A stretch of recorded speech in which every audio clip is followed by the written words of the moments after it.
Kan gitu. Motifnya ya yang bersangkutan ingin mendapatkan barang bukti sebagaimana yang sudah saya sampaikan kemarin. Seorang anggota polisi ikut jadi tersangka dalam kasus pembunuhan ibu dan anak di Subang, Jawa Barat yang terjadi pada 2021 silam.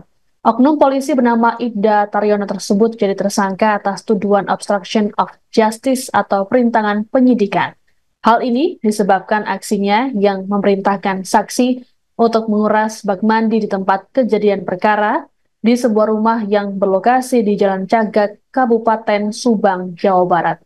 Kapitumas Polda Jabar Kombes Pol Jules Abraham Abbas dalam keterangan pada Rabu 11 September di Mapolres Purwakarta mengatakan motif Ibda Taryono adalah salah melakukan prosedur saat menjalankan tugas.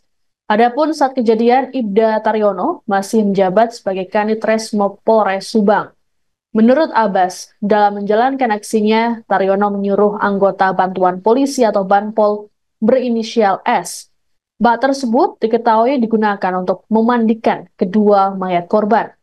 Lebih lanjut dikatakan Abbas bahwa tujuan Taryono untuk menguras bak untuk mencari barang bukti tanpa sepengetahuan tim Inavis.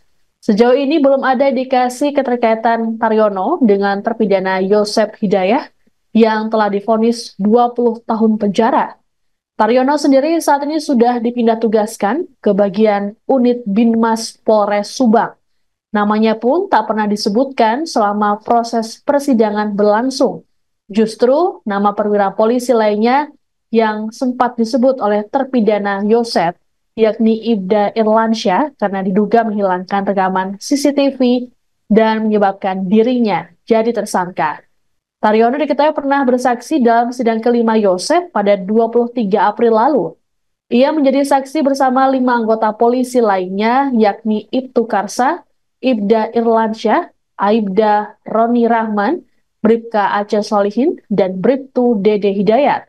Namun kala itu, Majelis Hakim Pengadilan Negeri Subang melarang awak media untuk meliput dengan alasan khawatir ada informasi yang bocor.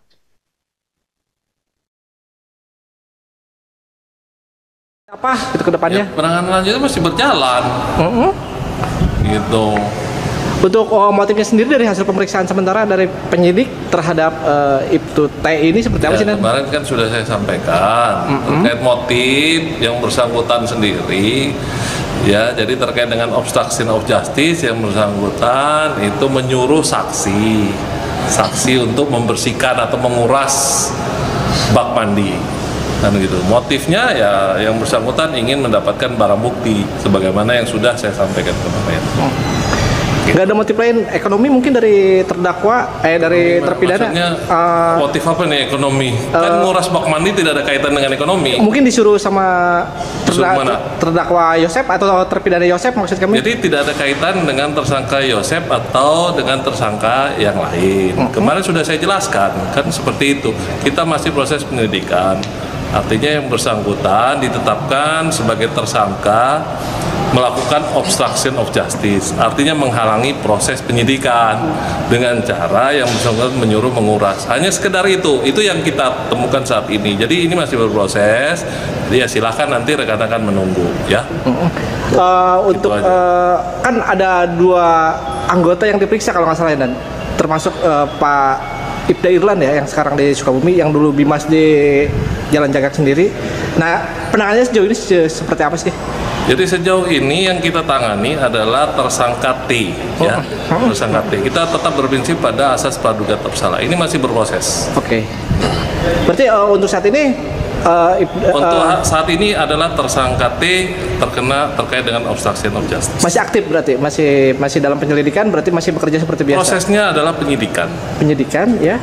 Jadi sudah dilakukan proses penyidikan dan kita koordinasi dengan jaksa penuntut umum, ya. Hanya itu saja. Apa itu ke depannya? Download Tribun X sekarang. Menghadirkan lokal menjadi Indonesia.